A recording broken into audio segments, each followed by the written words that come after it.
Pembatasan aktivitas dari sektor komersil seperti restoran, pusat perbelanjaan, dan pariwisata dianggap dapat mengurangi produksi sampah. Namun di sisi lain, terdapat peningkatan sampah dari rumah tangga karena perubahan pola konsumsi masyarakat di tengah PSBB. Di ibu kota misalnya, saat masyarakat membatasi diri dengan hanya melakukan aktivitas di rumah, masyarakat pun memenuhi kebutuhan konsumsi dengan belanja daring. Dampaknya, timbunan sampah seperti sisa plastik pembungkus, kemasan makanan, dan plastik sekali pakai mengalami peningkatan. Menurut data sampah masuk ke TPST Bantar Gebang, volume sampah dalam 3 bulan terakhir justru mengalami penurunan. Namun komposisi sampah berubah menjadi lebih banyak sampah plastik.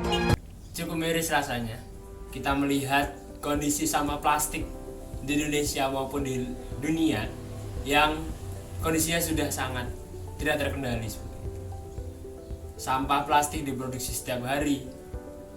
Meskipun di kondisi pandemi seperti berita yang tadi disampaikan bahwa masih cukup banyak produksi sampah plastik, dan kita semua sudah tahu bahwa sangat sulit untuk bisa menguraikan sampah plastik, butuh ribuan tahun seperti itu. Maka dari itu kepedulian kita terhadap sampah plastik ini sangat dibutuhkan. Apalagi sebagai generasi penerus bangsa, kita sebagai warga Indonesia juga harus patut peduli seperti itu. Nah, di sini saya mungkin bukan sebagai orang yang bisa menyelesaikan masalah plastik seperti itu, tapi di sini paling nggak saya belajar dan juga saya akan sharing informasi mengenai pengelolaan sampah plastik yang dapat dilakukan dengan cukup mudah seperti itu.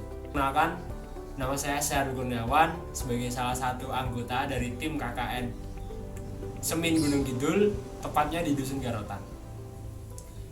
Pada kali ini saya akan menjelaskan atau sedikit sharing informasi mengenai pengelolaan sampah plastik menggunakan EcoBrick.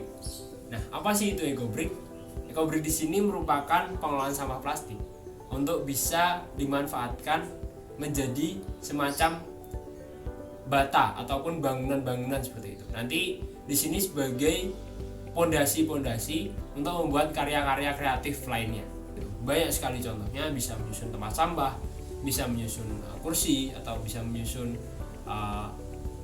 banyak hal yang bisa dilakukan dengan menggunakan EcoBrick. Nah, harapannya nanti lebih bisa terkelola dengan baik dan sampah tidak menumpuk seperti itu. Nah, untuk bahan apa aja yang dibutuhkan, alat apa aja yang dibutuhkan, cukup sederhana.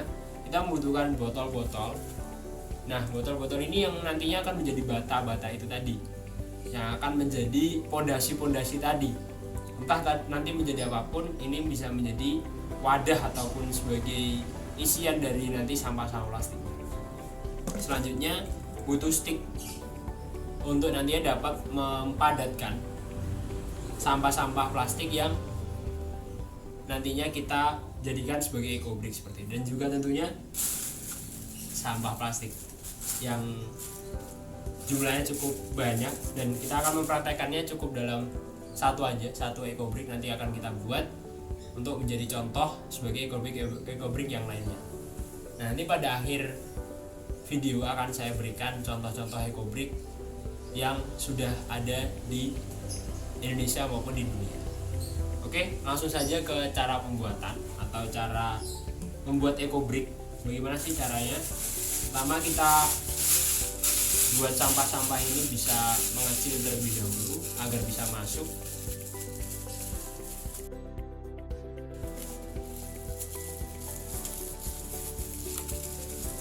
Bila sampahnya dirasa cukup susah, bisa untuk ini dulu ya, dicacah dulu, juga diperbolehkan.